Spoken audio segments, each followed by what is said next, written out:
Welcome to Channel 18 News. I'm Jim Rogers. Hopkins County deputies were advised that a weapon was involved in a disturbance on Farm to Market Road 71 West on Wednesday. When they arrived and began their investigation, they found James Michael Janway, age 61, had displayed and discharged a shotgun during an assault on his nephew. Janway is in Hopkins County Jail charged with aggravated assault, family with a weapon, and is being held on a $75,000 bond. In 8th Judicial District Court Wednesday afternoon, Isaiah Alberti, age 59, was sentenced to 35 years in the Texas Department of Criminal Justice. Alberti was found guilty of driving while intoxicated, 3 or more convictions. It was his 8th conviction for the charge. Matt Harris, Assistant District Attorney, tried the case for the state. Wednesday, during their annual meeting in Central Texas, the Texas Downtown Association presented Sulphur Springs City Manager Mark Maxwell the Susan H. Campbell Award for Professional Excellence. It is the top award presented by the association. Maxwell said he was honored to be recognized for the development of downtown Sulphur Springs. It was quite an honor to be recognized by my fellow downtowners. I know you don't like to talk about yourself, but what did they say about you that gave you this award? It was downtown, and really downtown speaks for itself. And they've been here, I don't know if you recall, but a year and a half ago, they were here, and then shortly after them, a national organization was here and toured downtown, and they just didn't forget it. And they knew that I was pretty deeply involved in downtown, and that's really what it's all about. The creativity that's gone into downtown, where do you credit the birth of that?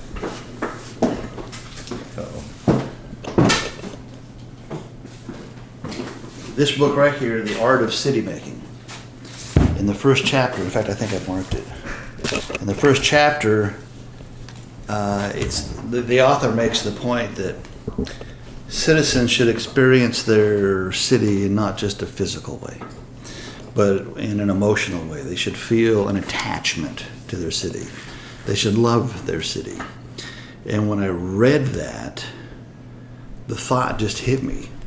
If you love the people, make the magic. And that's what we've been endeavoring to do at every turn, whether it's the glass bathrooms or the dancing Christmas lights or the silly crosswalk or whatever. Beautiful flowers. We're trying to create magic and wonder in downtown.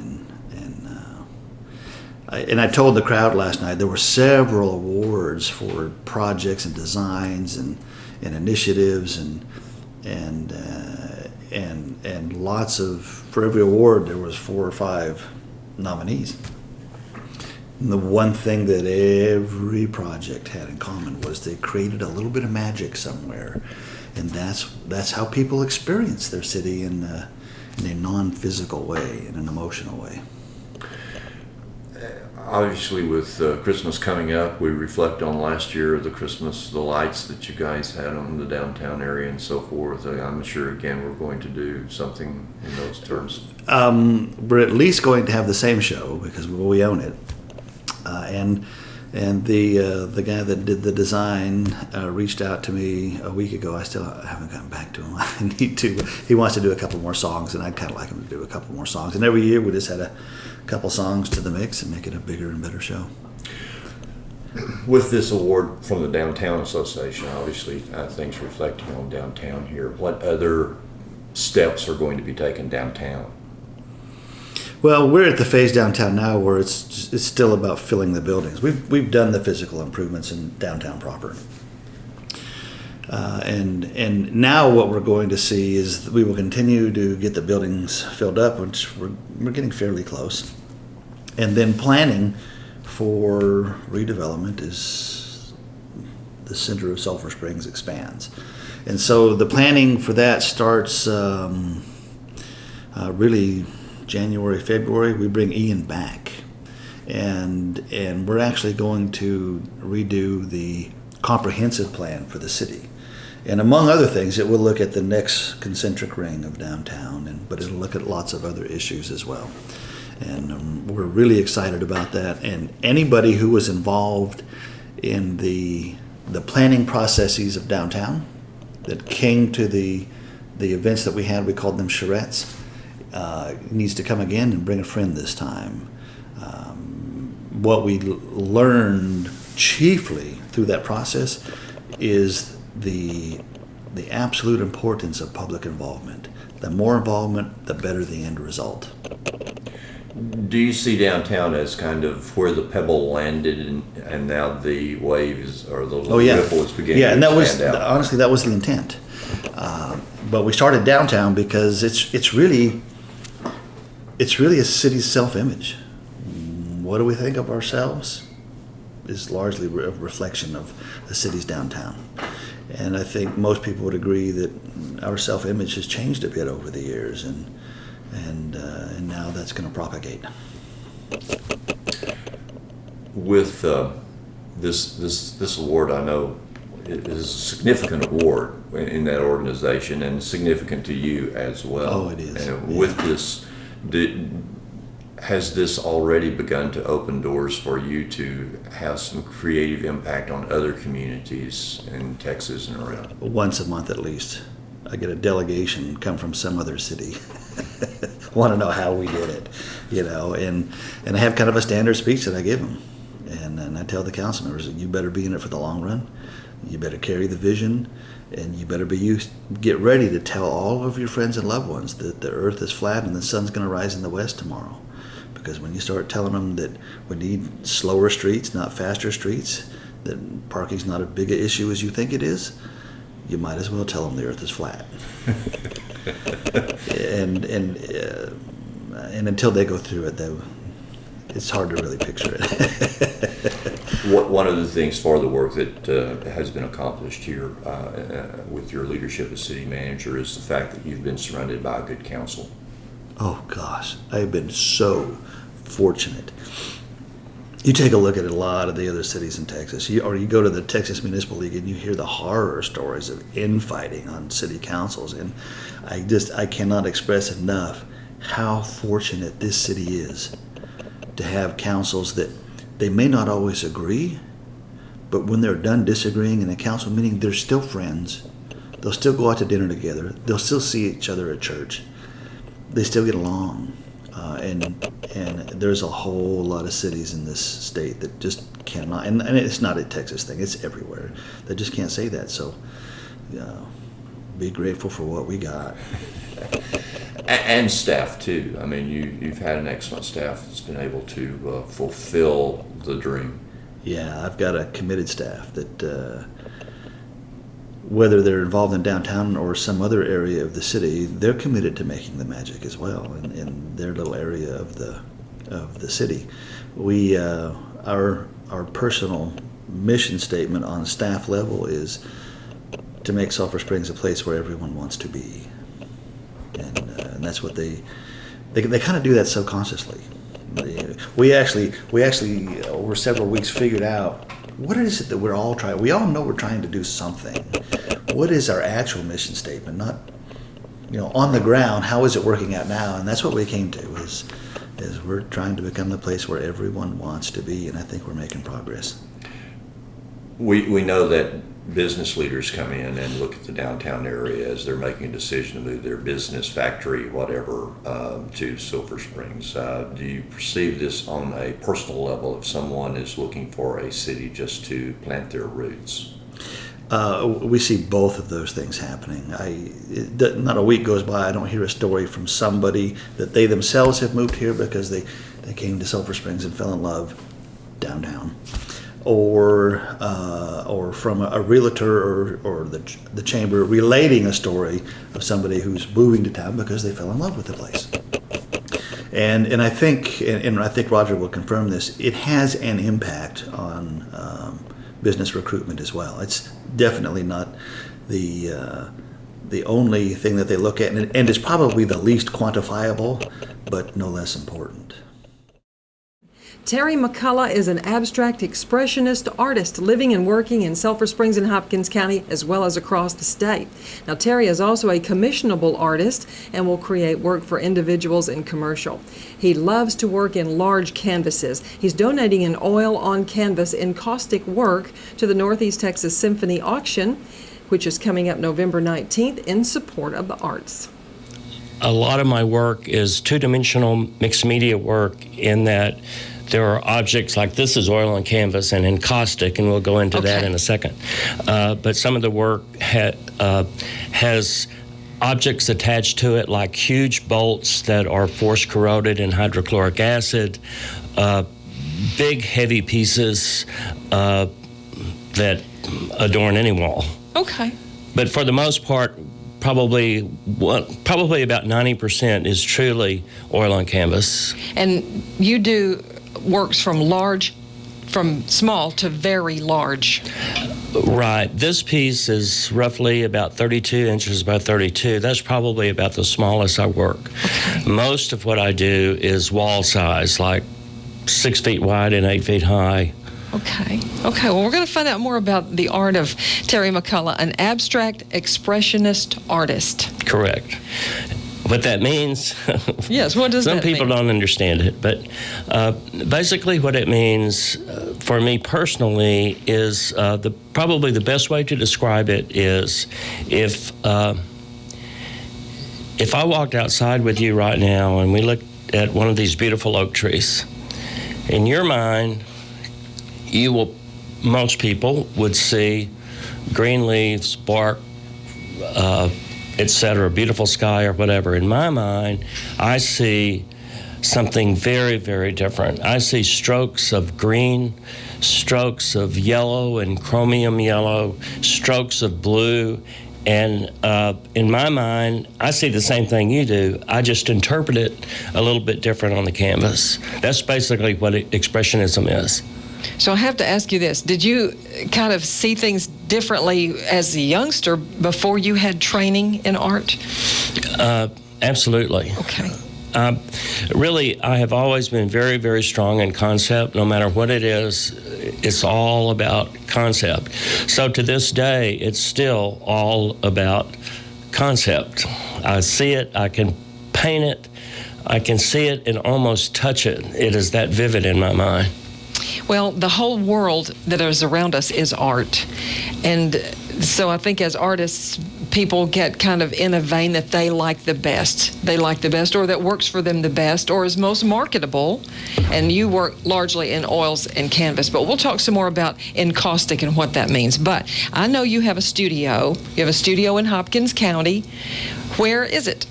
You've done your homework. This is sort of an interesting story. Leslie and I, my beautiful wife, moved here from Dallas about 12 years ago. But you were really from here?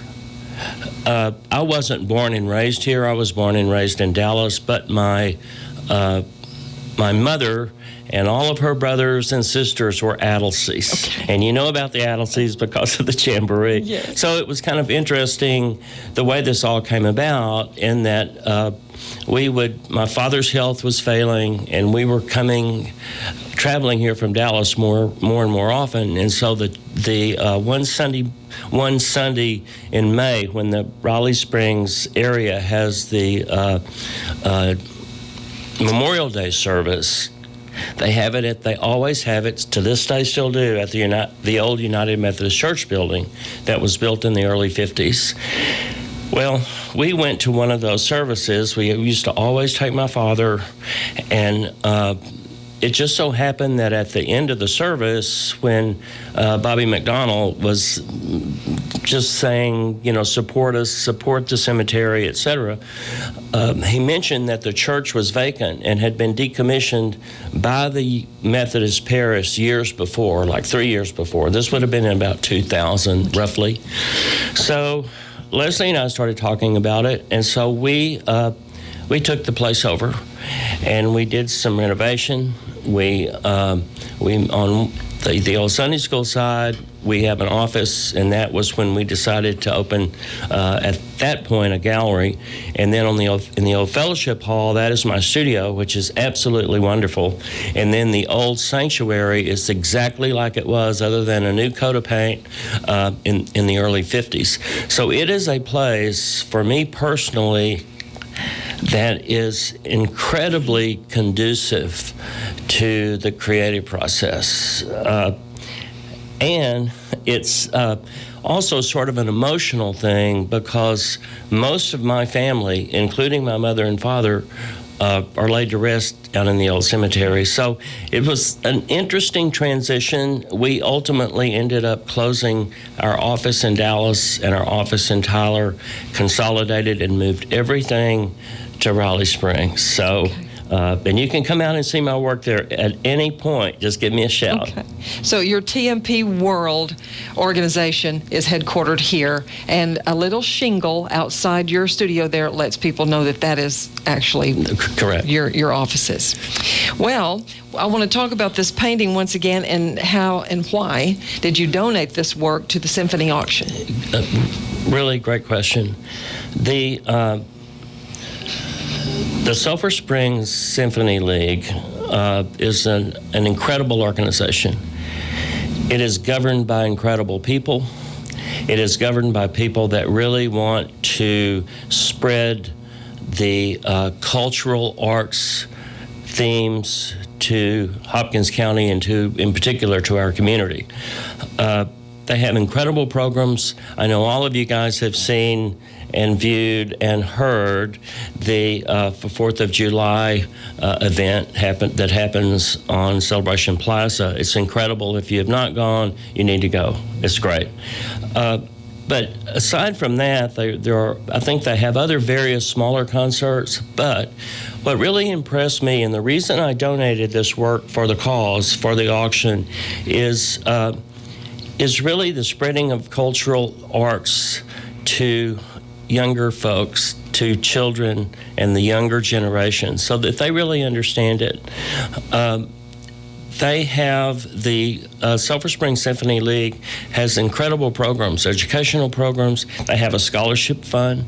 They go to classrooms, and in particular, one thing that's really pretty cool is they do provide some stringed instruments to some students. So it's an incredible opportunity this year for this auction, because there's some great things in it. And if I could just do a little, please do. This will be in it. Piece about my work. This work was originally painted in 2011. It hung in my office for hung in my office until I took it in to Linda Gallagher the other day, and Lee. It's titled Flying Hearts, and I really never wanted to sell it. It has been to one-man shows, 3 as a matter of fact. It has been to group shows, and the notation was always not for sale. The reason I donated this particular piece is it has some special meanings to me, and hopefully whoever is the highest bidder, bid Sulphur Springs on this, whoever is the highest bidder will have the same sort of meaning. It was originally, the concept for this was originally thought of as in a dream that I had in 2011. And the dream was really about people that are looking for something to touch them, touch your heart, if you will, or people that want to touch someone's heart.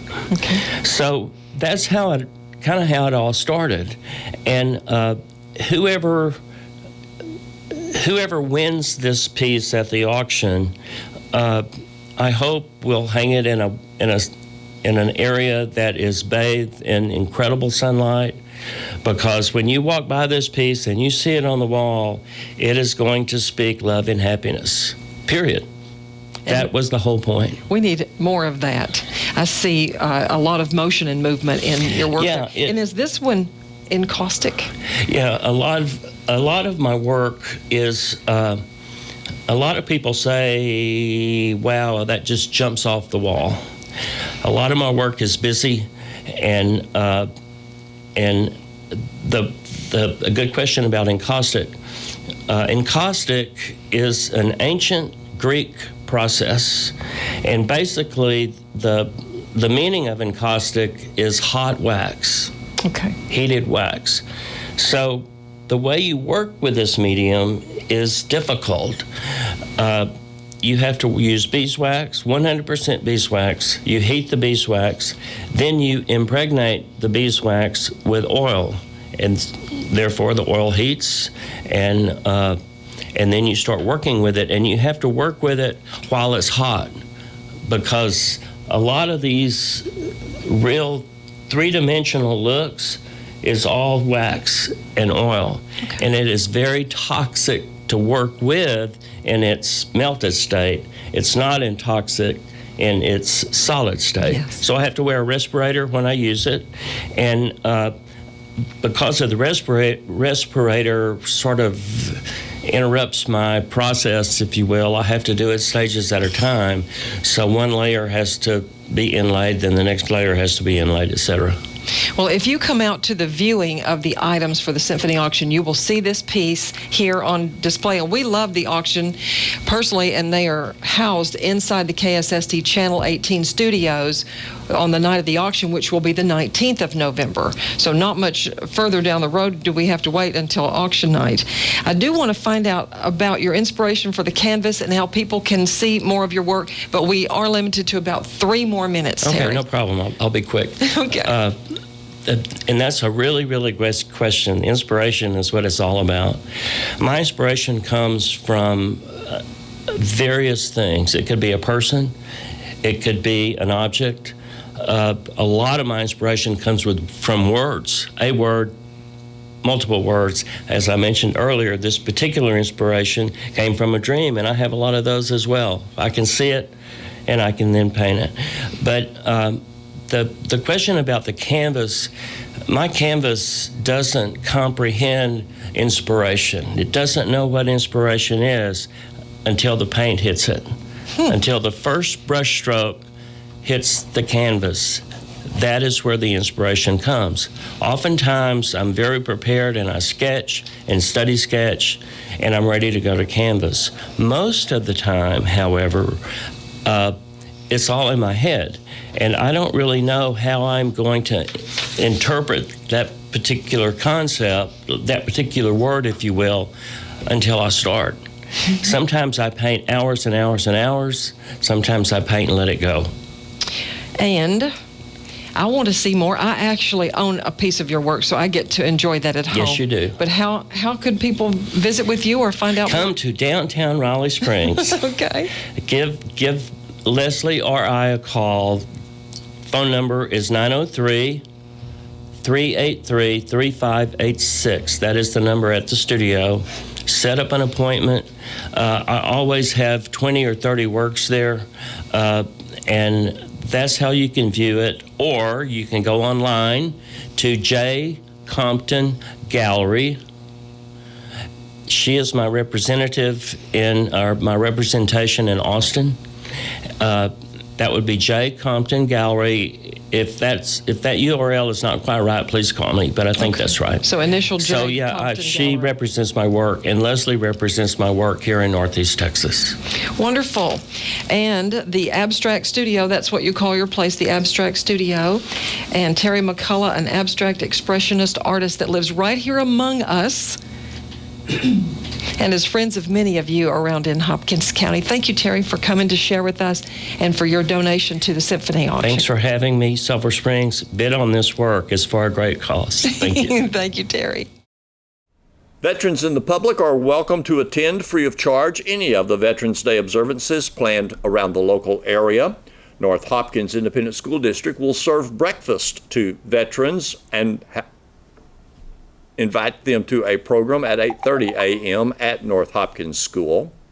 Veterans of Foreign Wars Post 8560 on Veterans Drive in Sulphur Springs will hold a memorial ceremony at the flagpole at 11 a.m. Following that, Clay Harrison will address the group and second grade class from Travis Elementary School. Stew will be served. The second grade class will present each veteran present a rose. A veterans program at the Veterans Memorial on Celebration Plaza takes place 11 a.m. Friday. Speaker is retired U.S. Army Colonel James Edward Edwin Ray of Brownsboro, Texas. He will share his story of 7 years of captivity in North Vietnam from 1966 until 1973, and share his decision to remain on active duty until his retirement in 1990. Ray frequently accepts invitations to speak about military service, citizenship duties, and his appreciation of the Constitution of the United States. Veterans Day ceremonies at Silver Springs High School begin with a reception at noon, and at 1 p.m. in the high school gymnasium, special performances by the band and various guests will take place. Here's Don Julian with sports. The Wildcats will meet Mesquite Poteet for a bi-district football playoff game at Lindale Friday night at 7:30. Poteet's head football coach is Cody Groves, who's in his 4th year as the Pirates head coach. In June of 2013, Groves was promoted from defensive coordinator to head coach, replacing Randy Jackson, who went to Plano East as the head coach. Coach Groves had previous coaching stops at Coppell, Midland Lee, and Midlothian. The Pirates are 7-3 this year. They were 6-1 in district play, making them district co-champs with Highland Park. The Pirates' losses this year are to quality teams. Number 1, state-ranked Denton Ryan and Mansfield Lake Ridge in non-district games, and then to Highland Park in district. Coach Groves said his team has had a pretty good year so far. He said a lot was expected of this team this year. He has 15 starters from last year's team, and 6 players who have started or played significant minutes since they were sophomores. Still, Coach Groves said after 10 games, he doesn't believe his team has quite put it all together. However, Coach Groves did say the Pirates' defense has played at a high level this year. They are giving up about 15 to 16 points a game and about 250 to 260 yards per game. And some of those yards, Coach Groves said, came late in games that had been long decided. An offensive difference maker for the Pirates this year is senior running back Daquan Jackson. Jackson was a starting safety for the Pirates the past 2 years. This year, he returned to what Coach Groves called his natural position, for Jackson scored 30 touchdowns as a freshman on the freshman team. He is being recruited, though, as a safety. Jackson ran for 200 yards in the second half of his team's 20-17 loss to Mansfield Lake Ridge this year. The speedy running back is on the Pirates' sprint relay and 4x200 relay teams. Coach Groves calls him a great kid. The Poteet quarterback is a 3-year starter. Caleb Fletcher, he's been on the Pirates' baseball team since he was a freshman, and he's committed to the University of Texas to play baseball. Coach Groves said Fletcher has won 28 or 29 games as quarterback in his 3 years, and he added he's a great leader. The Pirates' defense has great experience. This year there were 2 returning defensive linemen, 3 linebackers, and 2 cornerbacks. Coach Groves said since Jackson was moved from defense to offense, the 2 safeties that filled in have done that adequately. Coach Groves said that he was wary of the Wildcats, coached by his good friend Greg Owens. Coach Groves said the Wildcats appear to be better than their 4-6 record. He says he likes Wildcats quarterback Ryan Humphreys, who he called a competitor. The former defensive coordinator said he really liked defensive lineman Deidrick Dugan and the entire defensive line. Coach Groves said Mesquite Poteet could not allow the scary Wildcats to hang around during the playoff game. Thanks for watching Channel 18 News. Have a great evening.